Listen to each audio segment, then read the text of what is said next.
നമസ്കാരം. കുടിയേറ്റക്കാരെ കൈവിലങ്ങണിയിച്ചു കൊണ്ടുവന്ന US സൈനിക വിമാനം കൊളംബിയൻ പ്രസിഡന്റ് ഗുസ്താവോ പെട്രോ തിരിച്ചയച്ചത് ഏതാനും ദിവസങ്ങൾക്ക് മുൻപാണ്. വൻ നികുതി ചുമത്തിയും ഒപ്പം തന്നെ ഉപരോധവും യാത്രാവിലക്കം പ്രഖ്യാപിച്ചുകൊണ്ടാണ് ഡൊണാൾഡ് ട്രംപ് പക്ഷേ ഇതിനെ നേരിട്ടത് എന്നുള്ളതാണ്. എന്നാൽ പെട്രോ ഭീഷണികൾക്ക് മുന്നിൽ കീഴടങ്ങിയില്ല.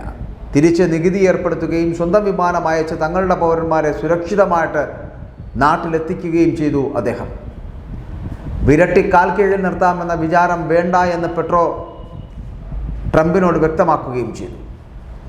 കൊളംബിയയുടെ പോരാട്ട ചരിത്രവും സാംസ്കാരിക പൈതൃകവും വിശദീകരിച്ചൊരു ദീർഘമായിട്ടുള്ള കുറിപ്പ് കൂടി ട്രംപിനെ അഭിസംബോധന ചെയ്തുകൊണ്ട് തന്നെ ഗുസ്താവോ പെട്രോ സോഷ്യൽ മീഡിയയിൽ പോസ്റ്റ് ചെയ്യുകയും ചെയ്തു എന്നുള്ളതാണ്.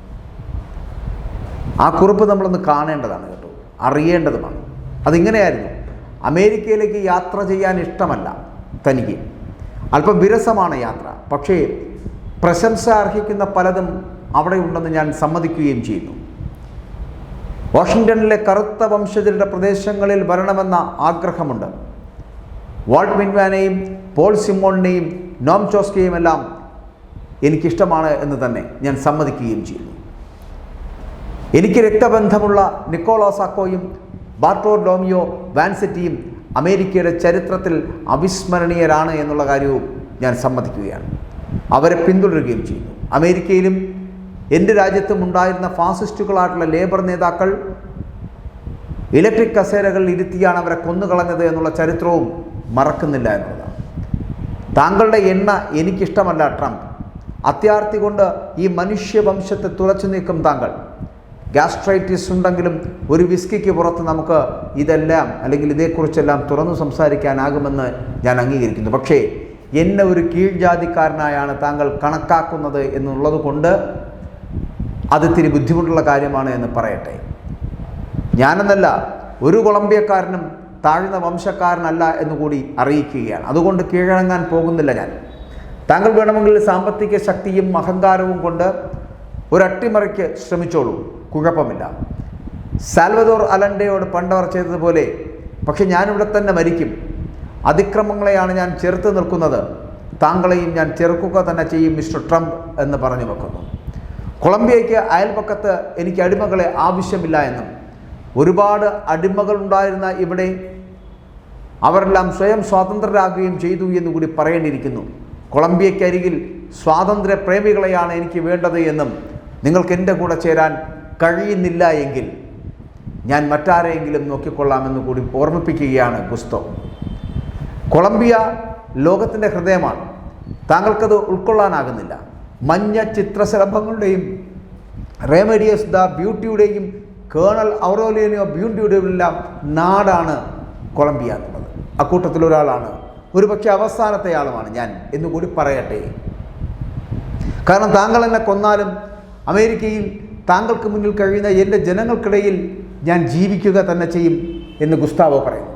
കാറ്റിൻ്റെയും പർവ്വതങ്ങളുടെയും കരീബിയൻ സമുദ്രത്തിൻ്റെയും സ്വാതന്ത്ര്യത്തിൻ്റെയും ജനതയാണ് ഞങ്ങൾ എന്നുകൂടി ഓർമ്മിപ്പിക്കുകയാണ് ആ പ്രസിഡന്റ്. വെള്ളക്കാരായ ദാസന്മാർക്ക് കൈകൊടുക്കാൻ എന്നെ കിട്ടില്ല. വെള്ളക്കാരും സ്വാതന്ത്ര്യവാദികളുമായ ലിങ്കന്റെ പിന്മുറക്കാർ, അമേരിക്കയിലെ വെള്ളക്കാരും കറുത്തവരുമായിട്ടുള്ള കർഷക മക്കൾ കോവിഡിൽ നിന്ന് രക്ഷപ്പെട്ട ശേഷം ഇറ്റാലിയൻ ടാക്സിനി പർവ്വത നിരകളിലൂടെ സഞ്ചരിച്ച് അവരുടെ ശവക്കല്ലറകളിൽ പൊട്ടിക്കരഞ്ഞ് പ്രാർത്ഥിച്ചിട്ടുണ്ട് താനെന്നുകൂടി അദ്ദേഹം ഓർമ്മിപ്പിക്കുന്നു. അവരാണ് അമേരിക്കക്കാർ. അവർക്കേ ഞാൻ കൈ കൊടുക്കൂ. അവർക്ക് മുന്നിൽ മാത്രമേ ഞാൻ മുട്ടുമടക്കൂ. എന്നെ നിങ്ങൾ പുറത്താക്കി നോക്കൂ. അമേരിക്കയും മനുഷ്യകുലവുമായിരിക്കും അതിന് തിരിച്ചടി നൽകാൻ പോകുന്നത് എന്നുകൂടി ഓർക്കുക മിസ്റ്റർ ട്രംപ്. കൊളംബിയ വടക്കിലേക്ക് നോക്കുന്നത് നിർത്തിയിട്ടുണ്ട്. ലോകത്തേക്കാണ് ഞങ്ങൾ നോക്കുന്നത് എന്നുള്ളത് മറക്കാതിരിക്കുക. കൊർദോബ ഖിലാഫത്തിൻ്റെയും അവരുടെ നാഗരികതയുടെയും രക്തമാണ് ഞങ്ങളുടേതെന്ന് ഓർമ്മിപ്പിക്കുകയാണ് നിങ്ങളെ. ഏഥൻസിൽ ജനാധിപത്യം കൊണ്ടുവന്ന മധ്യധരണിയാരിയിലെ റോമൻ ലത്തീനുകാരുടെയും അവരുടെ നാഗരികതയുടെയും രക്തമാണ് ഇത് എന്ന് ഓർമ്മപ്പെടുത്തുന്നു. താങ്കൾ അടിമകളാക്കി വെച്ച കറുത്ത വംശജരായ പോരാളികളുടെയും രക്തമാണ് ഞങ്ങളുടേത്. വാഷിങ്ടണിനും എല്ലാ അമേരിക്കയ്ക്കും മുൻപ് സ്വതന്ത്രമായ പ്രദേശമാണ് കൊളംബിയ എന്നുകൂടി ഓർമ്മപ്പെടുത്തട്ടെ. അവിടെ ആഫ്രിക്കൻ പാട്ടുകളിലാണ് ഞാൻ അഭയം തേടുന്നത് എന്നുകൂടി നിങ്ങളെ അറിയിക്കുകയാണ്. ഈജിപ്ഷ്യൻ ഫറോവമാരുടെ കാലത്ത് തൊഴിലെടുത്ത് ജീവിച്ചിരുന്ന തട്ടാന്മാരും ചിരി ബിക്വറ്റിയിലുമുള്ള ഈ ലോകത്തെ തന്നെ ആദ്യത്തെ കലാകാരന്മാരും എല്ലാം ചേർന്നാണ് എൻ്റെ ദേശത്തെ നിർമ്മിച്ചത് എന്നുകൂടി ഞാൻ ഓർമ്മിപ്പിക്കുന്നു ട്രംപ്. താങ്കൾ ഒരു കാലത്തും ഞങ്ങളെ ഭരിക്കാൻ പോകുന്നില്ല. ഞങ്ങളുടെ ജനത ലേശം ഭയമുള്ളവരും ചെറിയ തോതിൽ ഭീരുക്കളും നിഷ്കളങ്കരും ദയയുള്ളവരും സ്നേഹമുള്ളവരുമാണ്. പക്ഷെ നിങ്ങൾ അക്രമത്തിലൂടെ ഞങ്ങളിൽ നിന്ന് പിടിച്ചെടുത്ത പാനമ കനാൽ എങ്ങനെ തിരിച്ചു പിടിക്കണമെന്ന് ഞങ്ങൾക്കറിയാം, അല്ലെങ്കിൽ ഞങ്ങളുടെ നാട്ടുകാർക്കറിയാം. നിങ്ങൾ കൊന്നൊടുക്കിയ ലാറ്റിൻ അമേരിക്കയിൽ നിന്ന് എങ്ങു നിന്നുമുള്ള 200ഓളം വീരപോരാളികൾ പഴയ കൊളംബിയയായ ഇന്നത്തെ പാനമയിലുള്ള ഈ ബൊക്കാസ് ഡെൽ ടോറയിലുണ്ട് എന്നുകൂടി ഓർമ്മപ്പെടുത്തുകയാണ് നിങ്ങളെ. ഞാനൊരു പതാക ഉയർത്തുന്നു. ഗെയ്റ്റൻ പറഞ്ഞ പോലെ ഒറ്റയ്ക്കാണെങ്കിലും ലാറ്റിൻ അമേരിക്കൻ അന്തസ്സോടെ അത് ഉയർന്ന് പറക്കുക തന്നെ ചെയ്യും. അതാണ് അമേരിക്കയുടെയും അന്തസ്സ്. അക്കാര്യം താങ്കളുടെ മുതുമുത്തച്ഛന് അറിയാനിടയില്ല, കുടിയേറ്റക്കാരനായ മിസ്റ്റർ പ്രസിഡന്റ്. പക്ഷേ എൻ്റെ മുത്തച്ഛന് ഈ കാര്യങ്ങൾ അറിയാമെന്ന് കൂടി നിങ്ങളെ ഞാൻ ഓർമ്മിപ്പിക്കുന്നു. താങ്കളുടെ ഉപരോധം എന്നെ പേടിപ്പിക്കുന്നില്ല. മനോഹരമായൊരു രാജ്യമാണ് എന്നതിനപ്പുറം ലോകത്തിൻ്റെ ഹൃദയമാണ് കൊളംബിയ എന്നത് തന്നെ അതിന് പ്രധാന കാരണമായി ഞാൻ മുന്നോട്ട് വെക്കുന്നു. എന്നെപ്പോലെ സൗന്ദര്യം ഇഷ്ടപ്പെടുന്നയാളാണ് താങ്കളുമെന്ന് എനിക്കറിയാം. അതുകൊണ്ട് അതിനോട് അനാദരവ് കാണിക്കരുത്, അനുതാപത്തോടു കൂടി പെരുമാറുക. ഇന്നു മുതൽ കൊളംബിയ ലോകത്തിന് മുന്നിൽ തുറന്നു കിടക്കുകയാണ് എന്ന് പറയേണ്ടിയിരിക്കുന്നു. തുറന്നിട്ട കരങ്ങളോടെ സ്വാതന്ത്ര്യവും ജീവിതവും മനുഷ്യത്വവും സൃഷ്ടിക്കുന്നവരാണ് ഞങ്ങൾ എന്നുള്ള ഓർമ്മപ്പെടുത്തലോടെ താങ്കളുടെ തൊഴിലാളികൾ ഉണ്ടാക്കിയ ഉൽപ്പന്നങ്ങൾക്ക് 50% നികുതി ചുമത്തി എന്ന് അറിയാനായി. തിരിച്ചും അതുതന്നെ ഞാനും ചെയ്യുന്നു. കൊളംബിയയിൽ കണ്ടെത്തപ്പെട്ട ചോളം കൃഷി ചെയ്ത് അവർ ലോകത്തെ മുഴുവൻ ഊട്ടട്ടെ എന്നുകൂടി പറയേണ്ടിയിരിക്കുന്നു മിസ്റ്റർ ട്രംപ് എന്ന് പറഞ്ഞ് അവസാനിപ്പിക്കുകയാണ് കൊളംബിയൻ പ്രസിഡന്റ്.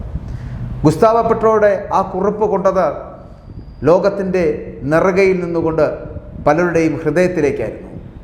കാരണം കുടിയേറ്റക്കാരെ കൈവിലങ്ങണിയിച്ചു കൊണ്ടുപോകുന്ന ചിത്രം മലയാളിയും ഇന്ത്യക്കാരനും കണ്ട് കണ്ണു നിറഞ്ഞു പോയതാണ്.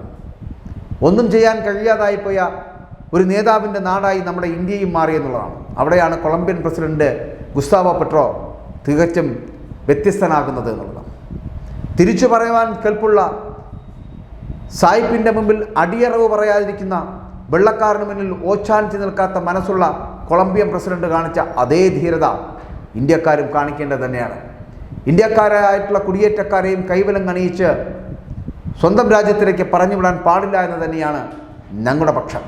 അതുകൊണ്ട് കുടിയേറ്റക്കാരാരുമായിക്കൊള്ളട്ടെ, പക്ഷേ അവരെ കൈവലം കണിയിക്കാൻ ആരാണ് ഈ ട്രംപ്?